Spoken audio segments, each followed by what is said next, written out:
ಭಾಷಿಣಿ ಅವರು ಬರೀ 3 ವಾರಕ್ಕೆ ಅಗ್ರಿಮೆಂಟ್ ಮಾಡ್ಕೊಂಡು ಒಳಗೆ ಬಂದಿದ್ದಾರೆ ಅನ್ನುವಂಥದ್ದು ಎಷ್ಟು ಬಾಲಿಶವಾದ ಅದು ಆನ್ಸರ್ ಅನ್ಸುತ್ತೆ. ಯಾರಾದ್ರೂ ನಾನು 1 ವಾರಕ್ಕೆ ಬರ್ತೀನಿ, 2 ವಾರಕ್ಕೆ ಬರ್ತೀನಿ, 3 ವಾರಕ್ಕೆ ಬರ್ತೀನಿ, 1 ತಿಂಗಳು ಯಾರಾದ್ರೂ ಆತರ ಅಗ್ರಿಮೆಂಟ್ ಮಾಡ್ಕೊಂಡು ಹೋಗಕ್ ಸಾಧ್ಯನಾ? ಆರ್ಟಿಸ್ಟ್ ಗಳದ್ದೇ ಒಂದು ಗುಂಪಾಗಿತ್ತು. ಸೊ ನಾನು ಏನೇ ಹೇಳಕ್ ಹೋದ್ರು ನನ್ನ ಇಗ್ನೋರ್ ಮಾಡ್ತಿದ್ರು ಅನ್ನುವಂತ ಮಾತನ್ನ ಹೇಳ್ತಾ ಇದ್ರು. ಅವ್ರವರ ಕಲ್ಪನೆಯಲ್ಲೇ ಅವ್ರು ಏನೇನೋ ಭಾವನೆಗಳನ್ನ ಬೆಳೆಸ್ಕೊಂಡು ನಮ್ಮ ತಲೆ ಮೇಲೆ ಗೂಡೆ ತೋರಿಸಿದ್ದಾರೆ, ವಿಚ್ ಇಸ್ ವೆರಿ ರಾಂಗ್. ಆತರ ಮಾಡ್ಬಾರ್ದು ಸತೀಶ್ ಅವರೇ. ಆಗಲ್ಲ ಅಂತ 2ನೇ ವಾರಕ್ಕೆ ಸೇವಕಿಯಾಗಿ ದಂಗೆ ಎದ್ದಿದ್ದಕ್ಕೇನೆ ತಲೆ ಮೇಲೆ ಬಾಡಬಿಟ್ರು. ಇದು ವೈಯಕ್ತಿಕ ಹಲ್ಲೆ, ಪರ್ಸನಲ್ ಆಗಿ ಅಟ್ಯಾಕ್ ಮಾಡುದು ಅಂತ ಏನೇನೋ ಹೇಳಿದ್ರು. ಕೋರ್ಸ್ ಮನೆ ಒಳಗಡೆ ಕಾಲಿಟ್ಟಿದ ತಕ್ಷಣ ಯಾರು ಆರ್ಟಿಸ್ಟ್ಗಳಲ್ಲ, ಯಾರು ಸೆಲೆಬ್ರಿಟಿಗಳಲ್ಲ, ಎಲ್ಲರೂ ಒಂದೇ ಸಮ ಆಟ ಆಡಕ್ ಬಂದಿರೋ ಸ್ಪರ್ಧಿಗಳು. ಆಮೇಲೆ ಸುದೀಪ್ ಸರ್ ಅಷ್ಟು ಉಗಿದ ಮೇಲೂ ಇಬ್ರು ನಗ್ತಾ ಇದಾರೆ ಹೊರತು ಒಂದು ಕಿಂಚಿತ್ತು ಕೂಡ ಅವ್ರಿಗೆ. ಹೆಲೋ ವಿಜಯ ಕರ್ನಾಟಕ ವೆಬ್ನ ಎಲ್ಲಾ ವೀಕ್ಷಕರಿಗೂ ಹಾರ್ಟ್ಲಿ ವೆಲ್ಕಮ್. ನಾನು ನಿಮ್ಮ ಕಾವ್ಯ ಕೃಷ್ಣಮೂರ್ತಿ. ನೀವೆಲ್ಲರೂ ವೇಟ್ ಮಾಡ್ತಾ ಇದ್ರಿ ಮಂಜು ಭಾಷಿಣಿ ಅವರು 3ನೇ ವಾರಕ್ಕೆ ನಾವ್ ಯಾರು ಕೂಡ ಎಕ್ಸ್ಪೆಕ್ಟ್ ಮಾಡಿರ್ಲಿಲ್ಲ, ಬಟ್ ಹೊರಗೆ ಬಂದಿದ್ದಾರೆ.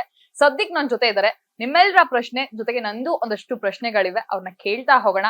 ಯಾಕೆ ಇಷ್ಟು ಬೇಗ ಹೊರಗೆ ಬಂದ್ರು, ಯಾಕೆ ಏನಾಯ್ತು, ಎಲ್ಲಿ ಮೈನಸ್ ಆಯ್ತು, ಎಲ್ಲಿ ಪ್ಲಸ್ ಆಯ್ತು, ಇಲ್ವನ್ನ ಕೇಳ್ತಾ ಹೋಗೋಣ. ಮತ್ತೆ ಆಗ್ತಡ ನಮ್ ಜೊತೆ ಇದ್ದಾರೆ, ಬನ್ನಿ ಅವ್ರನ್ನ ಕಾರ್ಯಕ್ರಮಕ್ಕೆ ವೆಲ್ಕಮ್ ಮಾಡೋಣ. ಹಲೋ ಮ್ಯಾಮ್, ಹೇಗಿದ್ದೀರಾ? ನಮಸ್ತೆ ಕಾವ್ಯ, ನಾನ್ ತುಂಬಾ ಚೆನ್ನಾಗಿದ್ದೀನಿ. ನೀವ್ ಹೇಗಿದ್ದೀರಾ? ಹೋಗ್ಬೇಕಾದ್ರೆ ಸಿಕ್ಕಾಪಟ್ಟೆ ಜೋಶಲ್ಲಿ ಹೋದ್ರಿ. ಸೊ ಈಗ್ಲೂ ಕೂಡ ಅದೇ ಜೋಶನ್ನ ಕ್ಯಾರಿ ಮಾಡಿದ್ರ. ಸೊ ಹೇಗಿತ್ತು Big Boss journey? Big Boss ಮನೇಲಿ ಹೋಗಿ 3 ವಾರ ಇದ್ದು ಬಂದಿರೋ ಖುಷಿಯ ಪರಿಣಾಮ ಇದು ಜೋಶು. ತುಂಬಾ ಚೆನ್ನಾಗಿತ್ತು, ಅದ್ಭುತವಾದ ಅನುಭವ, once in a life time experience ಅಂತ ಹೇಳ್ತಾರೆ. ಅದಕ್ಕಿಂತ ಜಾಸ್ತಿ ಇನ್ನೇನಾದ್ರೂ ಹೇಳೋದಿದ್ರೆ ಅದು ಬಿಗ್ ಬಾಸ್ ಪಯಣ. ಬಟ್ ತುಂಬಾ ಬೇಗ ಮುಗಿಸ್ಬಿಟ್ಟು ಬಂದೆ ಅಂತ ಬೇಜಾರಿದೆ. ಬಟ್ ಸ್ಟಿಲ್ ಅದೊಂದೊಂದು ಅನುಭವ ಆಯ್ತಲ್ಲ ಅನ್ನೋ ಖುಷಿನೂ ಇದೆ. ನೀವು ಬಿಗ್ ಬಾಸ್ಗೆ ಎಂಟ್ರಿ ಕೊಡ್ತಿದ್ದೀರಾ ಅಂತಂದಾಗ ನಿಮ್ಗಿಂತ ಜಾಸ್ತಿ ಖುಷಿ ಆಗಿದ್ದು ನಿಮ್ಮ ಅಭಿಮಾನಿಗಳಿಗೆ. ಸೊ ಇಷ್ಟು ಬೇಗ ಹೊರಗ್ ಬರ್ತೀರಾ ಅಂತ ನಾವ್ ಯಾರು ಕೂಡ ಎಕ್ಸ್ಪೆಕ್ಟ್ ಮಾಡಿರ್ಲಿಲ್ಲ. ಬಟ್ ಯಾಕೆ ಇಷ್ಟು ಬೇಗ ಬಂದ್ರಿ ಅಂತ? ಬಿಗ್ ಬಾಸ್ ಮನೆಗೆ ಹೋದ್ಮೇಲೆ ಯಾರಿಗೂ ಬೇಗ ಬರೋ ಮನಸ್ಥಿತಿಲಂತೂ ಒಳಗಡೆ ಹೋಗೋದೇ ಇಲ್ಲ. ನಾನ್ ಮಿನಿಮಮ್ 100-112 ಅದೇನಿರುತ್ತೆ 2 ಕೈಗಳ ಮೇಲೆತ್ತೋದ್ರಲ್ಲಿ 1 ಕೈ ಅಂತೂ ನನ್ ಕೈ ಆಗೇ ಇರುತ್ತೆ ಅನ್ಕೊಂಡೇ ಹೋಗಿದ್ದು. ಆ ಮನಸ್ಥಿತಿನಲ್ಲೇ ಹೋದೆ. ಏನಾಯ್ತು ಅನ್ನೋದು ಬಹುಶಃ ನೀವೆಲ್ರೂ, ನಮ್ಮ ಕನ್ನಡ ಜನತೆ ಎಲ್ಲ ನೋಡಿರುತ್ತೆ. ಒಂಟಿ ಜಂಟಿ ಅನ್ನೋ ಒಂದು ವರ ಮತ್ತೆ ನಮಗೆ ಜಂಟಿಯಾಗಿ ಬಂದಂತ ಶಾಪ ಫಸ್ಟ್ 2 ವೀಕಲ್ಲಿ ಎಲ್ಲೋ ಸ್ವಲ್ಪ ಹೊಡೆದು ಬಿಡ್ತು. ಅಂದ್ರೆ ನಮ್ಮನ್ನ ನಾವು ಪ್ರೂವ್ ಮಾಡ್ಕೊಳಕ್ಕೆ. ಅದಾದ್ಮೇಲೆ ಅವ್ರಿಗೊಂದು ಪವರ್ ಬೇರೆ ಇತ್ತು, ನಮ್ಗೆ ಪವರ್ ಲೆಸ್ ಆಗಿದ್ವಿ.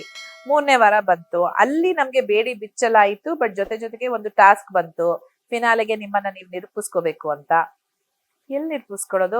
ನಮ್ಗೆ ಒಂಟಿಯಾಗಿ ನಿರೂಪಿಸ್ಕೊಳ್ಳೋದು, ಟಾಸ್ಕ್ ಅಲ್ಲಿ ನಿರೂಪಿಸ್ಕೊಳ್ಳೋದು. ಆ ಒಂದು ತಿಕ್ಕಾಟದಲ್ಲಿ 3ನೇ ಒಂದು ವಾರ ಇದ್ದಿದ್ದು ಕೈಯಿಂದ ಜಾರಿ ಬಿತ್ತು. ಸೊ ಬಿಗ್ ಬಾಸ್ ಆಪರ್ಚುನಿಟಿ ನಿಮ್ಗೆ ಸಿಕ್ಕಿದ್ ಹೇಗೆ, ಅಂಡ್ ನೀವ್ ಯಾಕೆ ಹೋಗ್ಬೇಕು ಅಂತ ನಿರ್ಧಾರ ತಗೊಂಡ್ರಿ? ಆಪರ್ಚುನಿಟಿ ಈ ಮುಂದೆನೂ, ಅಂದ್ರೆ ಈ ಹಿಂದೆನೂ 2-3 ಸತಿ ಕರೆ ಬಂದಿತ್ತು. ಬಟ್ ಆಗ ನನ್ನ ಕೆಲವು ಜವಾಬ್ದಾರಿಗಳು, ಕಮಿಟ್ಮೆಂಟ್ಸ್, ಹಾಗಾಗಿ ಹೋಗಕ್ಕಾಗ್ಲಿಲ್ಲ. ಬಟ್ ನಾನ್ ಮುಂಚೆಯಿಂದನೂ ಬಿಗ್ ಬಾಸ್ ಫ್ಯಾನ್. ಹಾಗಾಗಿ ಈ ಬಾರಿ ಬಂದಾಗ ನನ್ ಮಗ ಹೇಳ್ದ, ಆಪರ್ಚುನಿಟಿ ಬಾಗ್ಲು ತಟ್ತಾನೆ ಇದೆ, ನೀನ್ ಬಾಗ್ಲು ಮುಚ್ಚಿ ಪಕ್ಕದ ಮನೆಗೆ ಹೋಗಿ ಅಂತ ಹೇಳ್ತಾನೆ ಇದ್ಯಾ, ನೋಡಿ ಯೋಚನೆ ಮಾಡು ಅಂತ. ನಮ್ ಮನೆಯವರು ಹೇಳಿದ್ರು, ಯಾವಾಗ್ಲೂ ಬಿಗ್ ಬಾಸ್ ನೋಡ್ತಾ ಕೂತೀಯ, ಹೋಗ್ಬಿಡು ಈ ಸತಿ ನೀನೆ ಅಂತ.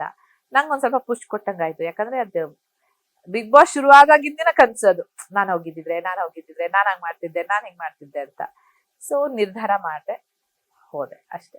ಹೌದು, ಅಂದ್ರೆ ಸಪೋರ್ಟ್ ಒಂದು ನಮ್ಮಲ್ಲೇ ಒಂದು ಹೋಗ್ಲಾ ಬೇಡ್ವಾ, ಏನಾಗುತ್ತೋ ಏನೋ ಅಂತ ಒಂದು ಕನ್ಫ್ಯೂಷನ್ ಇದ್ದಾಗ ಆ ಕಡೆಯಿಂದ ಫುಲ್ ಕ್ಲಿಯರೆನ್ಸ್ ಬಂತು. ಅಂದ್ರೆ ಅದೇನಾದ್ರೂ ಆಗ್ಲಿ ನಾವ್ ಯಾರನ್ನೂ ಇಂಪ್ರೆಸ್ ಮಾಡ್ಬೇಕಾಗಿದೆ. ಯಾಕಂದ್ರೆ ಬಿಗ್ ಬಾಸ್ ಮನೆಗೆ ಹೋದಾಗ ಅಲ್ಲಿ ಒಳಗಡೆ ಯಾವ್ಯಾವ ಸಿಚುವೇಶನ್ ಬರುತ್ತೆ, ಏನೇನ್ ಪರಿಸ್ಥಿತಿಗಳು ಬರುತ್ತೆ, ನಾವ್ ಯಾವ ರೀತಿ ಬಿಹೇವ್ ಮಾಡ್ತೀವಿ, ನಮ್ಮ ವ್ಯಕ್ತಿತ್ವನೇ ಒಂದಾಗಿರುತ್ತೆ, ಒಳಗಡೆ ಬೇರೆ ಏನೋ ಆಗ್ಬಿಡ್ಬಹುದು.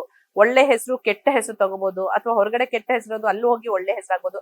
ಸೊ ಏನೂ ಇರಲ್ಲ. ಅದೊಂದು ಹೋಗ್ಲಾ ಬೇಡವಾ ಏನ್ ಮಾಡೋದು ಅನ್ನೋ ಒಂದು ಡೌಟ್ ಇರುತ್ತಲ್ಲ, ಅದಕ್ಕೆ ನಮ್ಮ ಮನೆ ಕಡೆಯಿಂದ ಕ್ಲಿಯರೆನ್ಸ್ ಸಿಕ್, ನಾವ್ ಯಾರನ್ನೂ ಇಂಪ್ರೆಸ್ ಮಾಡೋದು ಬೇಡ.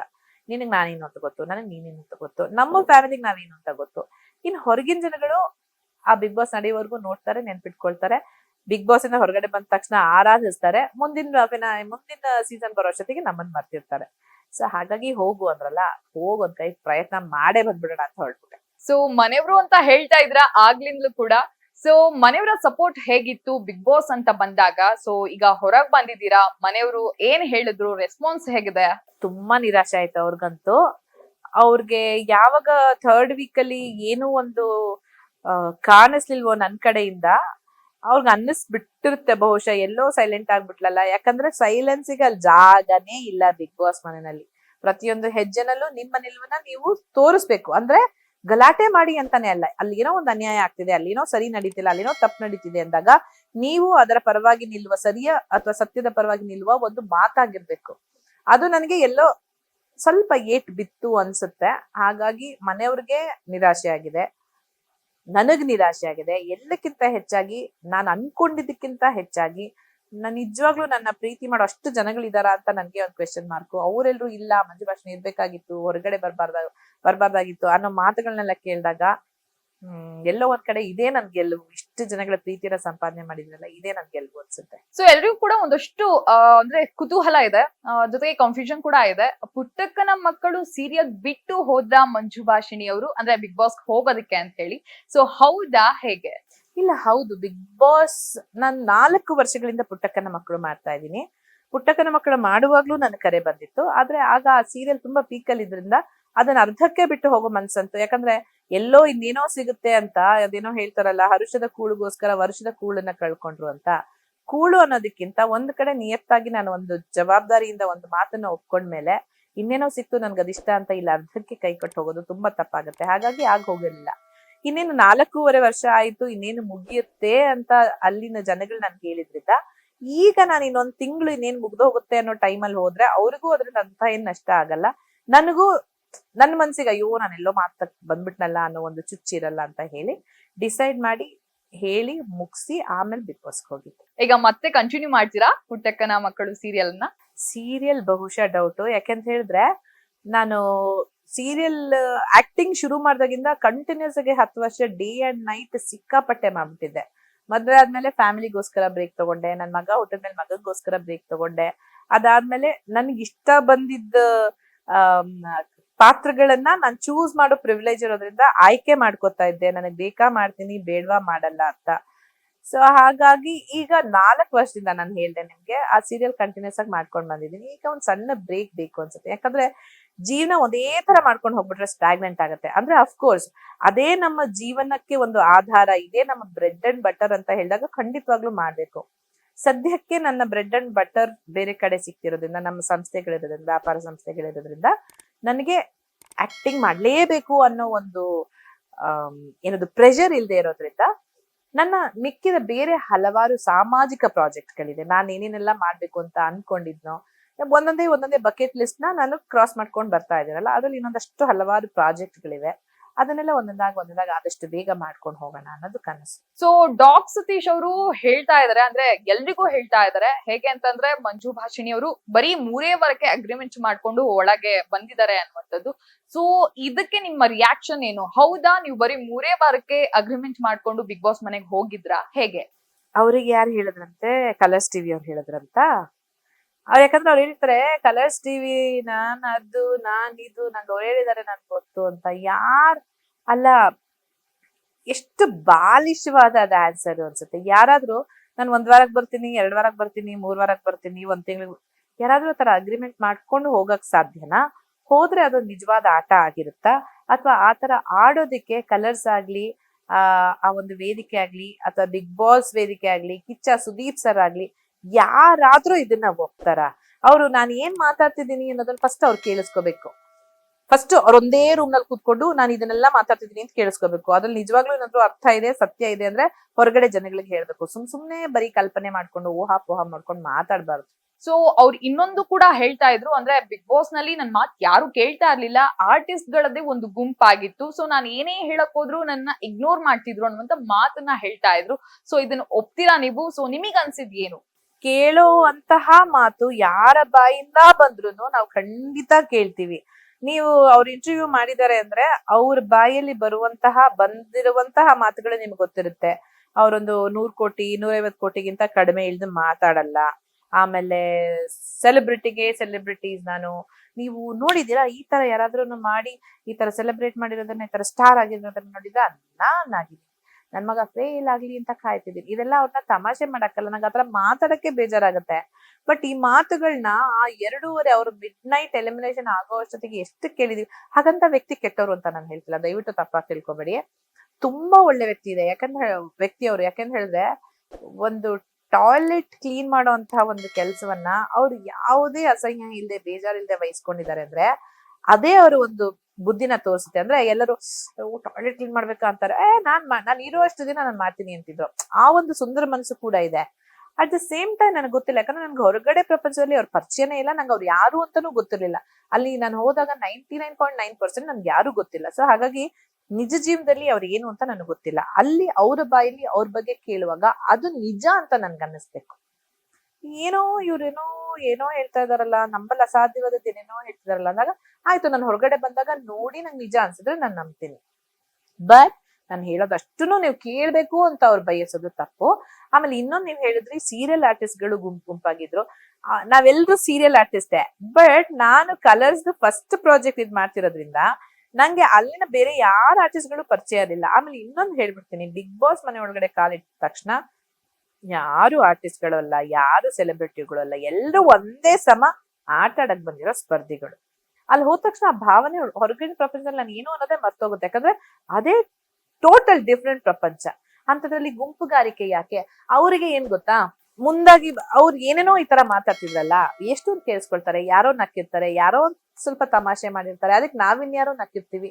ಅದ್ ಅವ್ರಿಗೆಲ್ಲೋ ಹೀಗೋ ಅರ್ಟ್ ಆಗಿರ್ಬೋದು. ಇವರೆಲ್ಲ ಸೇರ್ಕೊಂಡು ನನ್ನ ಹೀಯಾಳಿಸ್ತಿದ್ದಾರೆ, ನಾನೇನೋ ಮಾತಾಡ್ತಿದ್ದಾರೆ ಅಂತ ಅವ್ರವರ ಕಲ್ಪನೆಯಲ್ಲೇ ಅವ್ರು ಏನೇನೋ ಭಾವನೆಗಳನ್ನ ಬೆಳೆಸ್ಕೊಂಡು ನಮ್ಮ ತಲೆ ಮೇಲೆ ಗೂಬೆ ತೋರಿಸಿದ್ದಾರೆ, ವಿಚ್ ಇಸ್ ವೆರಿ ರಾಂಗ್. ಆತರ ಮಾಡ್ಬಾರ್ದು ಸತೀಶ್ ಅವರೇ. ನೋಡ್ತಾ ಇದ್ರೆ ದಯವಿಟ್ಟು ತಿಳ್ಕೊಳ್ಳಿ. ದಯವಿಟ್ಟು ಇಲ್ಲದ ಆರೋಪಗಳನ್ನ, ಅದೇ ನಾನು ಹೇಳಿದ್ನಲ್ಲ, ಸತ್ಯದ ತಲೆ ಮೇಲೆ ಹೊಡೆದಂತ ಸುಳ್ಳುಗಳನ್ನ ಇನ್ನೊಬ್ರು ತಲೆ ಮೇಲೆ ಹಾಕ್ಬೇಡಿ please. That is very wrong. So ಬಡ್ಡಿ ಬಂಗಾರಮ್ಮ ಬಿಗ್ ಬಾಸ್ ಗೆ ಎಂಟ್ರಿ ಕೊಡ್ತಿದ್ದಾರೆ ಅಂತಂದಾಗ ಆಬ್ವಿಯಸ್ಲಿ ಎಲ್ರಿಗೂ ಅಲ್ಲೂ ಕೂಡ ಆ ಕದರ್ನ ತೋರಿಸ್ತಾರೆ ಅನ್ನುವಂತ ಸಾಕಷ್ಟು ಎಕ್ಸ್ಪೆಕ್ಟೇಷನ್ಸ್ ಇತ್ತು. ಆ ಮೂರೇ ವಾರಕ್ಕೆ ಹೊರಗ್ ಬಂದಿರೋದು ಆಬ್ವಿಯಸ್ಲಿ ನಿಮ್ಮ ಅಭಿಮಾನಿಗಳು ಕೂಡ ಬೇಸರ ತಂದಿದೆ. ಬಟ್ ನಿಮಗೆ ನೀವ್ ಎಷ್ಟ್ ದಿನ ಒಳಗಿರ್ತೀರಾ ಅನ್ನುವಂತ ಒಂದು ಆಸೆ ಇತ್ತು. ಜೊತೆಗೆ ಈಗ ಮೂರೇ ವಾರಕ್ಕೆ ಹೊರಗ್ ಬಂದಿರೋದು ಬೇಸರ ಇದೆಯಾ? ನನ್ಗೇನ್ ಗೊತ್ತಾ, ಫಸ್ಟ್ ಇಂದನು ಮೊದಲನೇ ವಾರದಿಂದ ನನ್ಗೆ, ನಾನ್ ಹೇಳೋದು ನನ್ನ ಇದು ಅನಿಸಿಕೆ, ನನ್ಗೆ ಯಾರ ಮೇಲೂ ಕಂಪ್ಲೇಂಟ್ಸ್ ಇಲ್ಲ. ನನ್ಗನ್ಸಿದ್ದು, ಇವಾಗ ನೀವು 2 ವಾರ ಒಂದು ಗುಂಪನ್ನ ಒಂಟಿಯನ್ನಾಗಿ ಮಾಡಿದ್ರಿ, ಮಾಡಲಾಯ್ತು. ನೀವು ಅಂತಾನು ಹೇಳಲ್ಲ, ಒಂದು ಗುಂಪನ್ನ ಒಂಟಿ ಮಾಡ್ಲಾಯ್ತು, ಇನ್ನೊಂದು ಗುಂಪನ್ನ ಜಂಟಿ ಮಾಡ್ಲಾಯ್ತು. ಒಂಟಿ ಗುಂಪಿಗೆ ಏನದು ಒಂದು ಪವರ್ ಸಿಕ್ತು, ಜಂಟಿ ಗುಂಪು ಪವರ್ ಲೆಸ್ ಆಯ್ತು. ಸೊ ಅಲ್ವಾ, ಅದನ್ನೇ 2 ವಾರ ಆದ್ಮೇಲೆ ನೀವು ಜಂಟಿ ನಮ್ಮ ಬೇಡಿ ಬಿಚ್ಚಿದ್ರಲ್ಲ, ಆ ಬೇಡಿ ಅವ್ರುಗಳಿಗೆ ಬೇಡಿ ಆಗ್ಬೇಕಾಗಿತ್ತು. ಅವ್ರಿಗೆ ಸಿಕ್ಕಿದ ಪವರು ಸ್ವಾತಂತ್ರ್ಯ ನಮಗ್ ಸಿಕ್ಬೇಕಾಗಿತ್ತು. ಅಲ್ಲಿ ತುಲನೆ ಆಗ್ಬೇಕಾಗಿತ್ತು. ಇವಾಗ ಒಂದು ಪಕ್ಷ, ನಾನು ಹೇಳೋದು ಒಂದು ಸರ್ಕಾರ ಅಂತ ಹೇಳಿದಾಗ, ಒಂದು ಪಕ್ಷಕ್ಕೆ ನಾವು ಆಡಳಿತ ನಡೆಸಿ ಅಂತ ಒಂದು ಅರ್ಹತೆನ ಕೊಡ್ತೀವಿ ಅಥವಾ ಪವರ್ನ ಕೊಡ್ತೀವಿ. ಅವ್ರು ಚೆನ್ನಾಗ್ ಮಾಡಲ್ಲ, ಅಯ್ಯೋ ಬಿಟ್ಟಾಕ್ರಿ ಇವ್ರನ್ನ ನೋಡೋಣ ಅಂತ ಇವ್ರನ್ನ, ಅವರಿಬ್ರಲ್ಲಿ ಆಸ್ ಅ ಪ್ರಜೆ ನಾನ್ ಸೆಲೆಕ್ಟ್ ಮಾಡ್ತೀನಿ. ಸೊ ಜನಗಳಿಗೆ ಇವ್ರು ಒಂಟಿಯಾಗಿ ಹೋದ್ರು, ಇವ್ರ ಪವರ್ ಅಲ್ಲಿ ಇತ್ತು, ಇಷ್ಟೆಲ್ಲಾ ಮಾಡಿದ್ದಾರೆ. ಇವಾಗ ಜಂಟಿಗಳು ಒಂಟಿಗಳಾಗಿ ಇವ್ರ ಪವರ್ ಕೊಟ್ಟಾಗ ಇಷ್ಟೆಲ್ಲಾ ಮಾಡಿದ್ದಾರೆ. ಇವ್ರಲ್ಲಿ ಇವ್ರು ಸರಿ ಅಂತ ಆರ್ಸೋ ಒಂದು ಚಾನ್ಸ್ ಸಿಕ್ಕಿದ್ದಿದ್ರೆ, ಅಂದ್ರೆ 3ನೇ ವಾರ ಆಯ್ತಲ್ಲ, 3ನೇ ವಾರ ಪ್ಲಸ್ 4ನೇ ವಾರ ಜಂಟಿಗಳಿಗೆ ಒಂಟಿಯಾಗಿರೋ ಪವರ್ ಸಿಕ್ಬಿಟ್ಟಿದ್ರೆ, ಜೊತೆಗೆ ಪವರ್ ಸಿಕ್ಕಿದ್ರೆ ಬಹುಶಃ ಏನಾದ್ರು ನಿರೂಪಿಸ್ಕೊಳ್ತಿದ್ರೇನೋ. ಬಟ್ ಆ ನಿರೂಪಿಸ್ಕೊಳ್ಳೋ ಅಂತ ಅವಕಾಶನೇ ಸಿಗ್ಲಿವಲ್ಲ, ಅದು ಬೇಜಾರು. ಆಮೇಲೆ ಬಡ್ಡಿ ಬಂಗಾರಮ್ಮನ ಖದರ್ ಬೇರೆ, ಯಾಕಂದ್ರೆ ಅದು ಮಂಜು ಭಾಷಿಣಿ ಅಲ್ಲ, ಬಡ್ಡಿ ಬಂಗಾರಮ್ಮ. ಆಸ್ ಅನ್ ಆರ್ಟಿಸ್ಟ್ ನನ್ಗೆ ನೀವ್ ಏನ್ ಪಾತ್ರ ಕೊಟ್ರು ಮಾಡ್ತೀನಿ, ಆಯ್ತಾ. ಆ ಖದರ್ ಇದೆ. ಬಡ್ಡಿ ಬಂಗಾರಮ್ಮ ಆ ಖದರ್ ತೋರ್ಸೋದು ಹೊರಗಡೆ, ಅವಳ ನಿಜ ಜೀವನದಲ್ಲಿ. ಇದು 3 ತಿಂಗಳ ಒಂದು ಮಿನಿಯೇಚರ್ ಜೀವನ. ಅಲ್ಲಿ ನಾನ್ ಹೇಳೋದು, ನಮ್ಮ ಮಾತಾಗ್ಲಿ, ನಡವಳಿಕೆ ಆಗ್ಲಿ, ನಮ್ಮ ನಿಲುವುಗಳಾಗ್ಲಿ, ನಮ್ಮ ಜಗಳಗಳಾಗ್ಲಿ, ಪ್ರತಿಯೊಂದಕ್ಕೂ ಒಂದು ತೂಕ ಇರ್ಬೇಕು. ನಾನಿಲ್ಲಿ ಜನರ ಕಣ್ಣಿಗೆ ಕಾಣಿಸ್ಕೋಬೇಕು, ನಾನ್ 100 ದಿನ ಹೋಗ್ಬೇಕು, ಆ 100 ದಿನ ಹೋಗಕ್ಕೆ ನಾನ್ ಬರೀ ಜಗಳಗಳನ್ನೇ ಆಡ್ಕೊಂಡಿರ್ಬೇಕು ಅನ್ನೋ ಸ್ಟ್ರಾಟಜಿ ಮಾಡಿ, ಇಲ್ದಿರೋ ಸಮಸ್ಯೆನ ಹುಟ್ಟು ಹಾಕಿ, ಅದಕ್ಕೆ ನಂದೇ ಒಂದು ದೃಷ್ಟಿಕೋನ ಕೊಟ್ಟು, ಆ ಸ್ಟ್ರಾಟಜಿ ನಾನ್ ಜೀವನದಲ್ಲೂ ಮಾಡಿಲ್ಲ, ಅಲ್ಲೂ ಮಾಡಲ್ಲ. ನನ್ಗೆ ಆ ಥರದ್ ಗೆಲುವು ಬೇಡ. ನಾನಾಗೆ ಇದ್ದು, ನನಗೆ ಎಲ್ಲಿ ಮಾತಾಡ್ಬೇಕು ಅಂತ ಅನ್ಸುತ್ತೆ ಅಲ್ಲಿ ಮಾತಾಡಿ, ನನ್ನ ನಿಲುವಿನ ಸ್ಪಷ್ಟನೆ, ಕಿರ್ಚ್ಕೊಂಡಲ್ಲ, ಇದೇ ಟೋನ್ ಅಲ್ಲಿ ಮಾತಾಡಿ ಸ್ಪಷ್ಟನೆ ಮಾಡುವಂತ ಒಂದು ವ್ಯಕ್ತಿತ್ವ ನಂದು. ಸೊ ಹಾಗಾಗಿ ಅಲ್ಲೆಲ್ಲೂ ಆಗ್ಲಿಲ್ಲ ಆ ತರದ್ದು. ಅಂದ್ರೆ ನಮ್ಗೆ, ನಾನ್ ಹೇಳೋದು, ಆ ಟೈಮ್ ಸಾಕಾಗ್ಲಿಲ್ಲ ಟು ಪ್ರೂವ್ ಅವರ್ ಸೆಲ್ಸ್. ಅದಕ್ಕೆ 3ನೇ ವಾರಕ್ಕೆ ವಾಪಸ್ ಬಂದೆ. ಖಂಡಿತವಾಗ್ಲೂ ಅಗ್ರಿಮೆಂಟ್ ಮಾಡ್ಕೊಂಡಲ್ಲ. ಸೊ ನೀವು ಹೊರಗ್ ಬರ್ಬೇಕಾದ್ರೆ ಸುದೀಪ್ ಸರ್ ಜೊತೆ ಒಂದ್ ಮಾತನ್ನ ಹೇಳ್ತೀರಾ, ಅದು ಎಲ್ರಿಗೂ ಕೂಡ ಇಂಪ್ರೆಸ್ ಆಯ್ತು. ಅಂದ್ರೆ ನನ್ನ ಸೋಲಿಗೆ ನಾನೇ ಕಾರಣ, ನನ್ ಯಾರು ದೂಷಿಸಲ್ಲ ಅಂತ ಹೇಳ್ಬಿಟ್ಟು. ಸೊ ಅದು ಸಿಕ್ಕಾಪಟ್ಟೆ ವೈರಲ್ ಕೂಡ ಆಗ್ತಿದೆ ಆ ಕ್ಲಿಪ್. ಸೊ ಏನ್ ಹೇಳ್ತೀರಾ ಈ ಒಂದು ಮಾತಿಗೆ? ನಿಜವಾಗ್ಲೂ ಇದು ನನಗೆ ನೀವು ಇಂತ ಖುಷಿ ವಿಚಾರ ಕೊಟ್ರಿ ಅಂದ್ರೆ, ಅದೇ ನಾನ್ ಹೇಳಲ್ವಾ, ನಾವು ಇವ್ರು ಹೇಳ್ತಾರಲ್ಲ, ಒಂದು ಬೆರಳು ಆ ಕಡೆ ತೋರಿಸಿದ್ರೆ 3 ಬೆರಳು ಈ ಕಡೆ ನಮ್ ಕಡೆ ತೋರಿಸ್ತಿರತ್ತೆ ಅಂತ. ಅದನ್ನ ನಾವು ಅರ್ಥ ಮಾಡ್ಕೊಂಡ್ರೆ ಸಾಕು. ನಮ್ಮ ಸೋಲಿಗೆ ಯಾರ್ ಕಾರಣ? ನಮ್ಮ ಸೋಲಿಗೆ ನಾವೇ ಕಾರಣ. ನಾವು ಅದನ್ನ ಒಪ್ಕೊಳ್ಳೋ ಅಂತ ಒಂದು ಮನಸ್ಥಿತಿ ಇಲ್ದೆ, ಅವ್ರು ಹೀಗ್ ಮಾಡ್ಬಿಟ್ರು ಅದಕ್ಕೆ ನಾನ್ ಸೋತೋದೆ, ಇವ್ರು ಹಂಗ್ ಮಾಡ್ಬಿಟ್ರು ಅದಕ್ಕೆ ನಾನ್ ಸೋತೋದೆ, ಕಾರಣಗಳಷ್ಟೇ ಅದು. ನೀನು ಸೋತಿರೋದು ಸತ್ಯ. ಆ ಸತ್ಯವನ್ನ ಒಪ್ಕೊಂಡಾಗ ಬೇರೆ ಎಲ್ಲ ಗೌಣವಾಗಿ ಕಾಣುತ್ತೆ, ನೋವಾಗಲ್ಲ. ನಾನೇ ಸೋತಿದ್ದು, ನಾನ್ ಸರಿಯಾಗಿದ್ದಿದ್ರೆ, ನಾನ್ ಮಾತಾಡಿದ್ರೆ, ನಾನ್ ಜಗಳ ಆಗಿದ್ದಿದ್ರೆ, ನಾನ್ ಹಿಂಗ್ ಮಾಡಲ್ಲ ಹಂಗ್ ಮಾಡಲ್ಲ ಅಂತ ಕೂತ್ಕೊಂಡಿದ್ದು ನಿನ್ನ ಸೋಲು. ನೀನ್ ಜಗಳ ಆಡಿದ್ರೆ ನೀನು ಕಾಣಿಸ್ಕೊಳ್ತಿದ್ಯೇನೋ. ಸೊ ಬೇರೆ ಯಾರು ಕಾರಣ ಆಗಕ್ ಸಾಧ್ಯ ಇಲ್ಲ. ನಮ್ಮ ಸೋಲಿಗೆ ನಾವೇ ಕಾರಣ. ಆ ಸೋಲು ನಮ್ಮಿಂದ ಎಲ್ಲಾಯ್ತು ಅಂತ ತಿಳ್ಕೊಂಡ್ರೆ ಮುಂದಿನ ಸಲ ಹೆಜ್ಜೆ ಇಡುವಾಗ ಆ ಸೋಲನ್ನ ಗೆಲುವನ್ನಾಗಿ ಪರಿವರ್ತಿಸ್ಕೋಬಹುದು. ಸೊ ಹಾಗಾದ್ರೆ ಒಂಟಿಯಾಗಿ ಮನೆ ಒಳಗೆ ಹೋಗಿದ್ರೆ ನಿಮ್ ಆಟ ಬೇರೆನೆ ಇರ್ತಿತ್ತಾ? ಹೌದು, ನಿಮ್ಗೆ ಒಂದು ಪವರ್ನ ಗಳಿಸ್ಕೋಬೇಕು. ಆದ್ರೆ ಅಲ್ಲಿ ಆ ಪವರ್ ಕೈಗೆ ಲೀಲಾಜಾಲವಾಗಿ ಸಿಕ್ಕಾಗ, ಆಮೇಲೆ ಒಬ್ಬ ಆರ್ಟಿಸ್ಟ್ ಆಗಿ ನೀನು ಅರಸಿ ಅಂತ ಮಾಡು ಅಂತ ಹೇಳಿದಾಗ, ಆ ಅರಸಿಯಲ್ಲಿ ನನ್ನತನವನ್ನ ತುಂಬಿ ನಾನು ಬೇರೆ ರೀತಿಯಲ್ಲೇ ತೋರಿಸ್ತಾ ಇದ್ದೆ. ಅಂದ್ರೆ ನಾನು ಜಗಳ ಮಾಡ್ತಾ ಇರ್ಲಿಲ್ಲ, ನಾನು ಎಲ್ಲಾ ಆಂಗಲ್ ಅಲ್ಲಿ ಯೋಚನೆ ಮಾಡ್ತಿದ್ದೆ. ನಾನು ಬಹುಶಃ ಎಲ್ಲಾ ಅರಸಿಯನ್ನ ಕಟ್ಕೊಂಡು ಯುದ್ಧಕ್ಕೆ ಹೋಗಿರ್ತಿದ್ದೆ, ಅಥವಾ ಆ ಸೇವಕಿಯರನ್ನ ನಡ್ಸ್ಕೊಳ್ಳೋ ರೀತಿ ಬೇರೆ ಆಗ್ತಿತ್ತು. ಅವ್ರನ್ನೆಲ್ಲ ಗುಂಪುಗೂಡಿಸ್ತಿದ್ದೆ, ಅವ್ರಿಗೇನೋ ಬುದ್ಧಿವಾದ ಹೇಳ್ತಿದ್ದೆ, ಅವ್ರಿಗೇನೋ ಬೇರೆ ರೀತಿಲಿ ಕೆಲಸ ಕೊಡ್ತಿದ್ದೆ. ನಾನು ಆಸ್ ಅನ್ ಆರ್ಟಿಸ್ಟ್ ಆಗಿ, ಬಿಕಾಸ್ ಅಲ್ಲಿ ಒಂಟಿಯಾಗಿದ್ದವ್ರು ಯಾರು ಒಂಟಿ ಅಲ್ಲ, ಅರಸಿಯರು ಇಂಡಿವಿಜುವಲ್ ಐಡೆಂಟಿಟಿ ಇರ್ಲಿಲ್ಲ ಅವರಿಗೆ. ಸೊ ಒಬ್ಬ ಕಲಾವಿದೆಯಾಗಿ, ಒಬ್ಬ ಡೈರೆಕ್ಟರ್ ಆಗಿ, ಕ್ರಿಯೇಟಿವ್ ಪರ್ಸನ್ ಆಗಿ ಏನೇನೆಲ್ಲ ಯೋಚನೆ ಮಾಡ್ಬೋದು ನನ್ನತನವನ್ನ ಸೇರಿಸಿ ಮಾಡಿರ್ತಿದ್ದೆ. ಸೊ ಖಂಡಿತವಾಗ್ಲೂ ಕಾಣಿಸ್ಕೊಂಡಿರ್ತಿದ್ದೆ ಬೇರೆ ರೀತಿನಲ್ಲಿ. ಸೇವಕರಾದಾಗ ಏನ್ ಗೊತ್ತಾ, ನಮ್ಗೆ ಕೈ ಕಟ್ಟು ನಿಂತ್ಕೊಳ್ಳೋದು ಬಿಟ್ರೆ ಬೇರೆ ಏನು ಮಾಡಕ್ಕಾಗಲ್ಲ. ಅವ್ರು ಹೇಳಿದ ಕೆಲ್ಸವನ್ನ ಮಾಡ್ಬೇಕಷ್ಟೇ ಬಿಟ್ರೆ ಆಗಲ್ಲ ಅಂತ 2ನೇ ವಾರಕ್ಕೆ ಸೇವಕಿಯಾಗಿ ದಂಗೆ ಎದ್ದಿದ್ದಕ್ಕೇನೆ ತಲೆ ಮೇಲೆ ಬಾಡಾಬಿಟ್ರು. ಇದು ವೈಯಕ್ತಿಕ ಹಲ್ಲೆ, ಪರ್ಸನಲ್ ಆಗಿ ಅಟ್ಯಾಕ್ ಮಾಡುದು ಅಂತ ಏನೇನೋ ಹೇಳಿದ್ರು. ಅಂಥದ್ರಲ್ಲಿ ಇನ್ನೇನ್ ಮಾಡಕ್ ತಾನೇ ಸಾಧ್ಯ ಇತ್ತು ಹೇಳಿ. ಸೊ ಈಗ ಒಂದು ಕ್ಲಿಪ್ ವೈರಲ್ ಆಗ್ತಿತ್ತು, ಬಹುಶಃ ನೀವು ಅದನ್ನ ನೋಡಿರಲ್ಲ ಅಂತ ಅನ್ಕೊಳ್ತೀನಿ. ಅಶ್ವಿನಿ ಗೌಡ ಅವರು ನಿಮ್ಮ ಒಂದು ಕ್ಲಿಪ್ ಅನ್ನ, ಅಂದ್ರೆ ನೀವ್ ಮಾಡಿದಂತ ಒಂದು ಆಕ್ಷನ್ ಅನ್ನ ಇಮಿಟೇಟ್ ಮಾಡಿ ತೋರಿಸ್ತಾ ಇದ್ರು. ಅದು ವೈರಲ್ ಆಗ್ತಾ ಇತ್ತು, ಬಟ್ ಅದು ನೆಗೆಟಿವ್ ಆಗಿದ್ದು ಅವ್ರಿಗೇನೆ. ಸೊ ಇದನ್ನೇನಾದ್ರೂ ನೋಡಿದ್ರ, ಏನ್ ಹೇಳ್ತೀರಾ ಇದ್ರ ಬಗ್ಗೆ? ಇಲ್ಲ, ಖಂಡಿತ ನೋಡಿಲ್ಲ. ನಂದು ಸೋಷಿಯಲ್ ಮೀಡಿಯಾಗೆ ಇನ್ನೂ ಕಾಲ್ ಇಟ್ಟಿಲ್ಲ. ಅಂದ್ರೆ ಸ್ವಲ್ಪ ನೋಡಿರೋದು ಬಿಟ್ರೆ ಟೈಮ್ ಆಗಿಲ್ಲ. ನಿನ್ನೆ ರಾತ್ರಿ ಮನೆಗ್ ಬಂದು ಇವತ್ತು ಆಲ್ರೆಡಿ ಇದ್ರಲ್ಲಿ ಇರೋದ್ರಿಂದ, ಪ್ರೆಸ್ ಮೀಟ್ ಅಲ್ಲಿ ಇರೋದ್ರಿಂದ ನೋಡಿಲ್ಲ. ಬಟ್ ನೋಡ್ತೀನಿ. ಅದ್ರ ಬಗ್ಗೆ ನೀವೇ ನನ್ಗೆ ಹೇಳಿರೋದು ವಿಷಯ. ನಾನು ಜಂಟಿಯಾಗಲ್ಲಿ ಹೋದಾಗ ನಾನು ನನ್ನ ಜಂಟಿಯನ್ನ ಆರಿಸ್ಕುವಂತ ಒಂದು ಅವಕಾಶ ಸಿಕ್ತು. ನನಗೆ ತುಂಬಾ ಖುಷಿ ಇದೆ ನನ್ನ ರಾಶಿಕಾನ್ನ ನಾನು ಜಂಟಿಯಾಗಿ ಆರಿಸ್ಕೊಂಡೆ ಅಂತ. ಯಾಕೆಂದ್ರೆ ನನಗೆ ನಾನ್ ಸ್ವಲ್ಪ ನನ್ನ ಪಾಡಿಗೆ ನಾನು ಇರುವಂತಹ ವ್ಯಕ್ತಿ. ನಂಗೇನ್ ಜಾಸ್ತಿ ಜನಗಳೇ ಬೇಡ. ಯಾರು ಇಲ್ದಿದ್ರು ನಾನು ತಿಂಗಳಾನ್ಗಟ್ಲೆ ಬೇಕಾದ್ರೆ ಒಬ್ಳೇ ಇರ್ತೀನಿ, ಆ ತರ ವ್ಯಕ್ತಿ. ನಾನ್ ಅನ್ಕೊಂಡು ಇಲ್ಲಿ ಅದು ವರ್ಕ್ ಆಗಲ್ವೇನೋ, ಮೇ ಬಿ ನಾನ್ ಜಂಟಿಯಾಗಿ ಹೋಗ್ಲೇಬೇಕು ಅಂತ ಅಂದ್ರೆ ನನ್ನ ಆಪೋಸಿಟ್ ವ್ಯಕ್ತಿತ್ವನೇ ನಾನು ಆರಿಸ್ಕೋಬೇಕು. ಸೊ ದಟ್ ಅವಳಿಗೆ ಬೇಕಾದಾಗ ನಾನು, ನನಗ್ ಬೇಕಾದಾಗ ಅವಳು, ಒಂದಲ್ಲ ಒಂದು ರೀತಿಯಲ್ಲಿ ಅಡ್ಜಸ್ಟ್ ಆಗ್ತೀವಿ, ಪ್ಲಸಸ್ ಆಗ್ತೀವಿ ಒಂದು. ಆಮೇಲೆ ನನ್ನ ಯುಕ್ತಿ ಅಂದ್ರೆ ನನ್ನ ಇಷ್ಟು ದಿನದ ಅನುಭವನ ಸೇರಿಸಬಹುದು, ಅವಳ ಶಕ್ತಿ ಅಂದ್ರೆ ಟಾಸ್ಕ್ ಇಸ್ ಬಂದಾಗ ಅವಳನ್ನ ಆಡಿಸ್ಬೋದು ಅಂತ ಅಲ್ಲೇ ಟಕ ಯೋಚನೆ ಮಾಡಿ ಅವಳನ್ನ ಆಯ್ಕೆ ಮಾಡಿದ್ದು. ಬಟ್ ನನಗೆ ತುಂಬಾ ಖುಷಿ ಇದೆ ಆಕೆನ, ಆ ಹೆಣ್ಮಗುನ ಆಯ್ಕೆ ಮಾಡಿದ್ದಕ್ಕೆ. ಯಾಕೆಂದ್ರೆ ನಾನ್ ಹೇಳೋ ಮಾತುಗಳನ್ನೆಲ್ಲ ತುಂಬಾ ಸ್ಪೋರ್ಟಿವ್ ಆಗಿ, ತುಂಬಾ ಮೋಟಿವೇಶನಲ್ ಆಗಿ ತಗೊಂಡು ಅದಕ್ಕೆ ಸ್ಪಂದಿಸಿದ್ರು. ಆಮೇಲೆ ನಾನು ಅವ್ರಿಗೆ ಏನೇ ತಿಳಿ ಹೇಳಿದ್ರು ಅದನ್ನ ಅರ್ಥ ಮಾಡ್ಕೊಂಡ್ರು. ಪ್ಲಸ್ ನಾನು ಹಾಗೆ, ಹೌದಲ್ಲ, ಈ ವಯಸ್ಸಿನಲ್ಲಿ ನಾನೇನೆಲ್ಲ ಯೋಚನೆ ಮಾಡ್ತಿದ್ದೆ, ನಾನು ಹೇಗೆ, ದೋ ಜನರೇಷನ್ ಡಿಫ್ರೆನ್ಸ್ ಆದ್ರೂ ಆ ಏಜ್ ನ ಒಂದು ಗೊತ್ತಿರುತ್ತಲ್ಲ, ಪಾಸ್ ಆಗಿ ಬಂದಿರೋದಕ್ಕೆ. ಸೊ ತುಂಬಾ ಚೆನ್ನಾಗಿ ಹೊಂದಾಣಿಕೆ ಆಯ್ತು.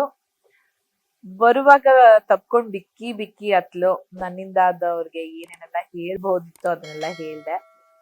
ಖಂಡಿತವಾಗ್ಲು, ಯಾಕಂದ್ರೆ ಜಂಟಿಯಾಗಿ 24 ಗಂಟೆ ಜೊತೆನಲ್ಲೇ ಇದ್ದಾಗ ಅದೊಂಥರ ಆ ಕರಳಬಳ್ಳಿ ಅಂತ ಕೂಗ್ತಾ ಇದ್ವಿ, ಆ ಬೇಡಿನ ಕರಳಬಳ್ಳಿ ಯಾವಾಗ ಕಟ್ಟಾಗುತ್ತೋ ಅಂತ. ಸೊ ನಿಜವಾದ ಅರ್ಥದಲ್ಲಿ ಕರಳಬಳ್ಳಿ ದೂರ ಆಗೋಯ್ತೇನೋ ಅನ್ನೊಂದು ಭಾವ ಬರುತ್ತೆ ಅಷ್ಟು ಹತ್ರವಾದಾಗ. ಎರಡು ವಾರಕ್ಕೆ ಏನ್ ಇಷ್ಟೆಲ್ಲ ಓವರ್ ಆಕ್ಟಿಂಗ್ ಅಂತ ಅನ್ಸುತ್ತೆ. ಬಟ್ ಅಲ್ಲಿ ಒಳಗಡೆ ಹೋದವ್ರಿಗೆ ಗೊತ್ತು.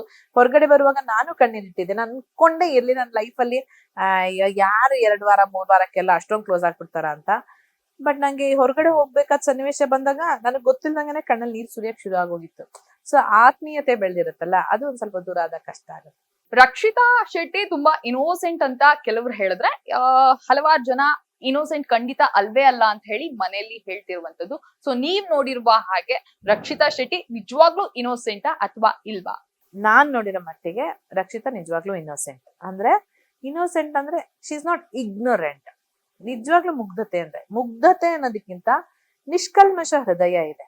ಅಂದ್ರೆ ಅವಳು ಬುದ್ಧಿವಂತೆ, ಮಾಸ್ ಕಮ್ಯುನಿಕೇಶನ್ ಅಲ್ಲಿ ಮಾಸ್ಟರ್ಸ್ ಮಾಡಿರೋ ಹುಡುಗಿ. ಬಟ್ ಅವಳ ದಾರಿಯನ್ನ, ಅವಳ ಕೆರಿಯರ್ನ, ನನ್ಗೆ ಕ್ಯಾಮ್ರಾ ಇಷ್ಟ, ಕ್ಯಾಮ್ರಾದ ಮೂಲಕ ಜನಗಳನ್ನ ತಲುಪೋದು ಇಷ್ಟ ಅಂತ ಅವಳ ದಾರಿಯನ್ನ ಆಕೆಯೇ ಆರಿಸ್ಕೊಂಡಿರೋದು. ಆದ್ರೆ ಅಲ್ಲೆಲ್ಲೂ ಕನ್ನಿಂಗ್ನೆಸ್, ಮ್ಯಾನಿಪುಲೇಷನ್, ಕ್ಯಾಲ್ಕುಲೇಷನ್ ಇದೆಲ್ಲ ಯಾವುದು ಇಲ್ಲ.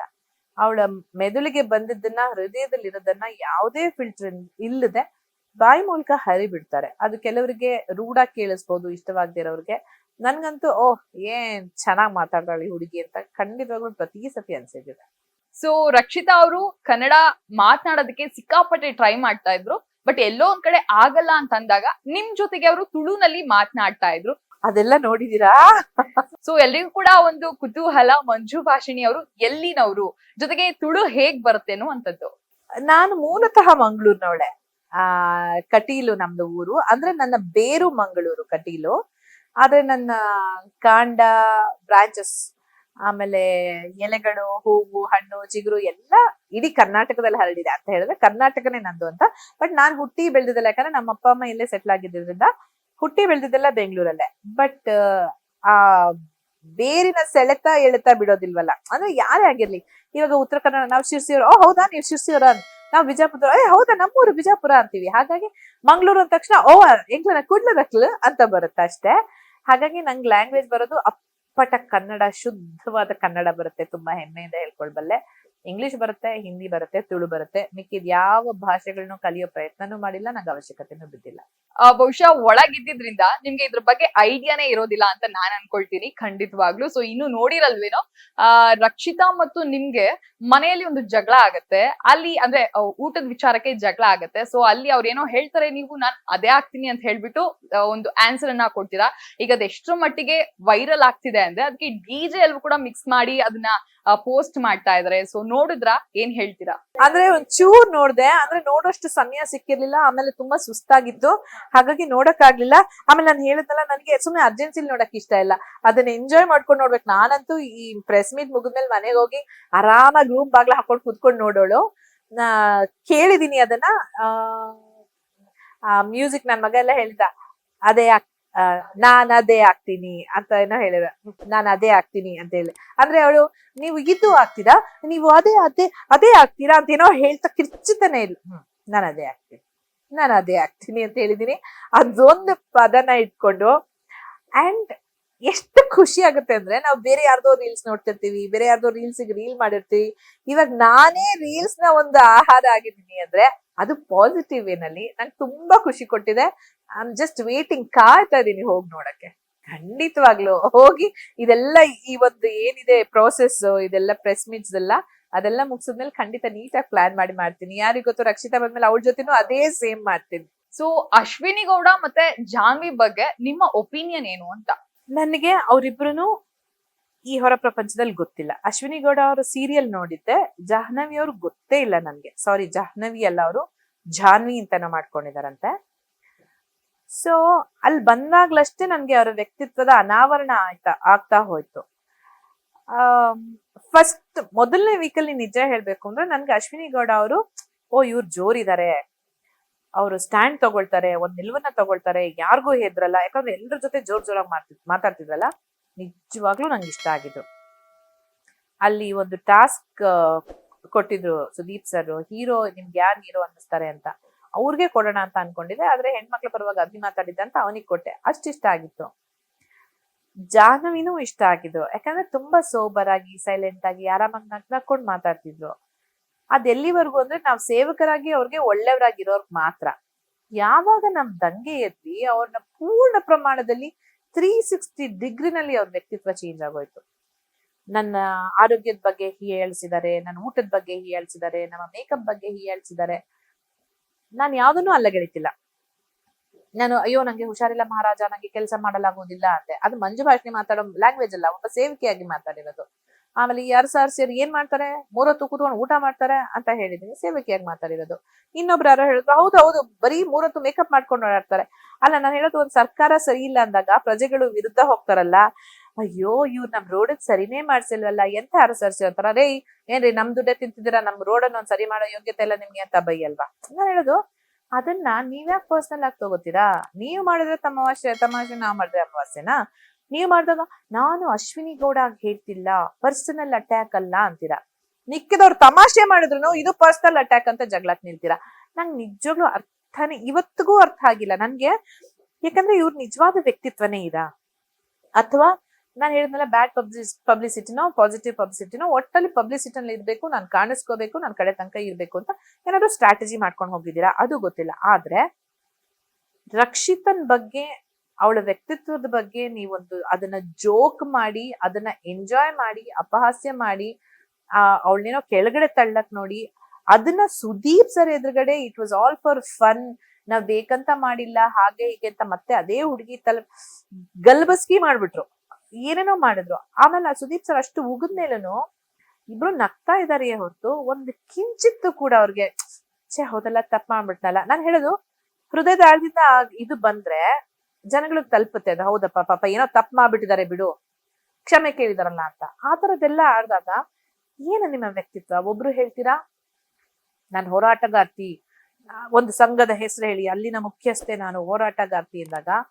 ಆ ಸಂಘ ಎಷ್ಟು ಕೆಲಸಗಳನ್ನ ಮಾಡ್ತಾ ಇದೆ ಅದ್ರ ಒಂದು ನಿಲುವಿಗೋಸ್ಕರ, ಸಿದ್ಧಾಂತಕ್ಕೋಸ್ಕರ, ಅದನ್ನ ಪ್ರತಿನಿಧಿಸ್ತಿದ್ದೀರಾ ನೀವು ಅಂತ ಹೇಳಿದ್ರೆ ನಿಮ್ಮ ವ್ಯಕ್ತಿತ್ವ ಎಲ್ಲಿರ್ಬೇಕು, ನಿಮ್ಮ ಮಾತು ಹೇಗಿರ್ಬೇಕು, ನೀವು ಬಳಸೋ ಭಾಷೆ ಪದಗಳು ಹೇಗಿರ್ಬೇಕು, ಅದ್ಯಾವುದೂ ಕಾಣ್ತಿಲ್ವೇ ನನ್ಗೆ.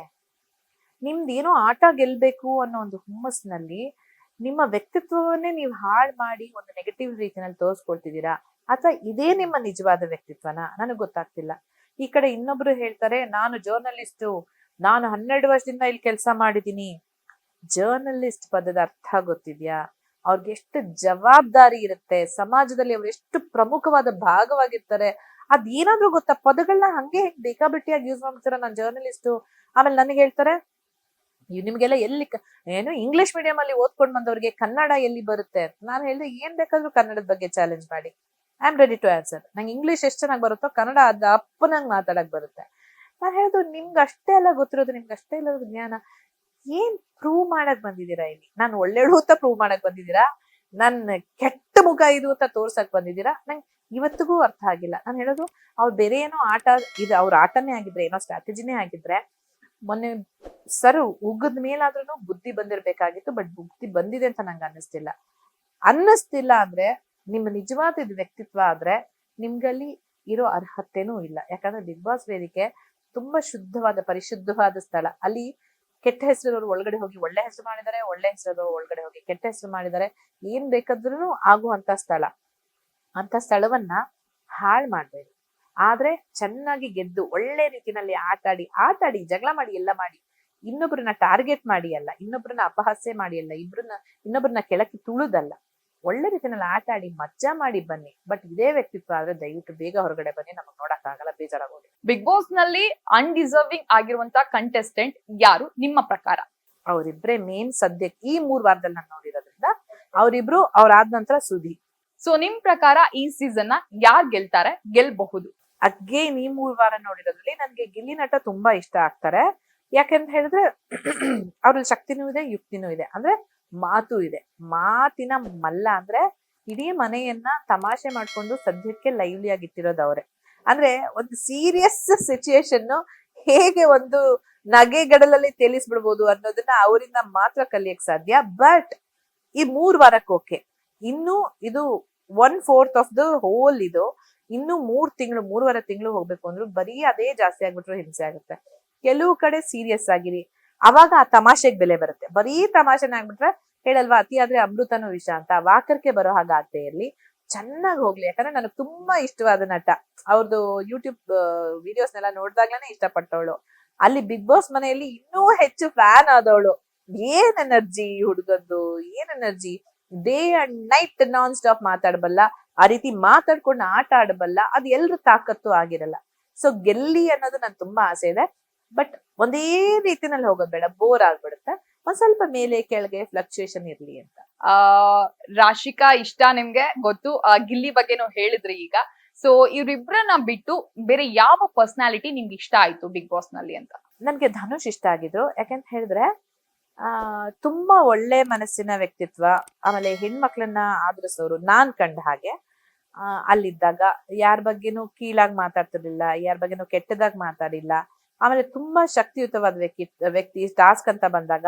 ಬಟ್ ಅನ್ನೆಸೆಸರಿಲಿ ಆ ಶಕ್ತಿಯನ್ನ ಎಲ್ಲೂ ತೋರ್ಸಕ್ಕೆ ಪ್ರದರ್ಶನಕ್ಕೆ ಇಟ್ಟಿರ್ಲಿಲ್ಲ. ಹಾಗಾಗಿ ಇಷ್ಟ ಆಗಿದ್ರು. ಧ್ರುವಂತ್ ಒಂದ್ ರೀತಿನಲ್ಲಿ ಇಷ್ಟ ಆಗಿದ್ರು. ಆಮೇಲೆ ಸ್ಪಂದನ ಒಂದ್ ರೀತಿ, ಎಲ್ರುನು ನಾನು ಅದೇ ಹೇಳಿದ್ರ, ಅವ್ರೆಲ್ರೂ ಅಷ್ಟ್ ಇಷ್ಟ ಆಗಿದ್ದಕ್ಕೆ ಬಹುಶಃ ನನ್ ಮನೆ ನೆನ್ಪೇ ಆಗದೆ ಆರಾಮಾಗಿ ಬಿದ್ದಾಸಾಗ ಅಷ್ಟೇ ಓಡಾಡ್ಕೊಂಡು ಹರಟೆ ಹೊಡ್ಕೊಂಡು ಆಟ ಆಡ್ಕೊಂಡಿದ್ಬಿಟ್ಟೆ.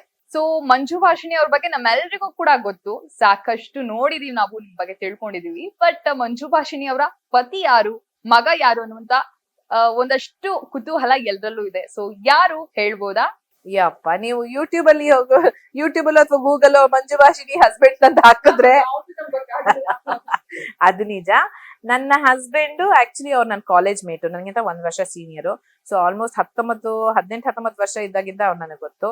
ಲವ್ ಮ್ಯಾರೇಜ್, ಬಟ್ ಕಾಲೇಜ್ ಎಲ್ಲ ಮುಗಿದು 8 ವರ್ಷ ಆದ್ಮೇಲೆ ಮತ್ತೆ ಸಿಕ್ಕು, ಮತ್ತೆ ಇಷ್ಟಪಟ್ಟು ಮದ್ವೆ ಆಗಿರೋದು. ನನ್ ಮಗ ಯಾರು ಅಂದ್ರೆ, ಯಾರು ಅಂತ ಹೇಳೋಷ್ಟು ನೀನು ಸಾಧನೆ ಮಾಡಿಲ್ಲ. ಮಂಜು ಭಾಷಿಣಿಯ ಮಗ ಸದ್ಯಕ್ಕಷ್ಟೇ 17 ವರ್ಷ, ಈ ಸತಿ +2 ಓದ್ತಿದ್ದಾನೆ. ಮುಂದೆ ಅವನ ಓದಿನ ಹಲವಾರು ಕನಸುಗಳಿದೆ. ಆ ಕನಸುಗಳನ್ನ ನನಸು ಮಾಡೋದ್ರಲ್ಲಿ ನಮ್ದು ಒಂದ್ ಸ್ವಲ್ಪ ಪಾಲಿರುತ್ತೆ ಅಂತ ಅನ್ಕೊಂಡಿದ್ದೀನಿ. ಸೊ ಈಗ ಬಿಗ್ ಬಾಸ್ ಮುಗಿತು, ಹೇಳ್ತಿದ್ರಿ ನಿಮ್ದೇ ಆದಂತ ಒಂದಷ್ಟು ಕೆಲ್ಸಗಳಿವೆ ಅಂತ. ಬಟ್ ಆದ್ರೂ ಕೂಡ ತೆರೆ ಮೇಲೆ ನಾವ್ ಯಾವಾಗ ನಿಮ್ಮನ್ನ ಮತ್ತೆ ನೋಡಬಹುದು ಅನ್ನುವಂತ ಒಂದು ಕ್ಯೂರಿಯಾಸಿಟಿ ಖಂಡಿತವಾಗ್ಲೂ ಇದೆ. ಅದೇ ನಾನು ಹೇಳಿದ್ನಲ್ಲ, ಆ ಒಂದು ಪಾತ್ರ ಅಥವಾ ಏನೋ ಒಂದು ಆಫರ್ ಅಂತ ನಮ್ಗೆ ಏನ್ ಬರುತ್ತೆ, ಅದು ನಿಜವಾಗ್ಲೂ ನನ್ನ ಚಾಲೆಂಜ್ ಮಾಡ್ಬೇಕು.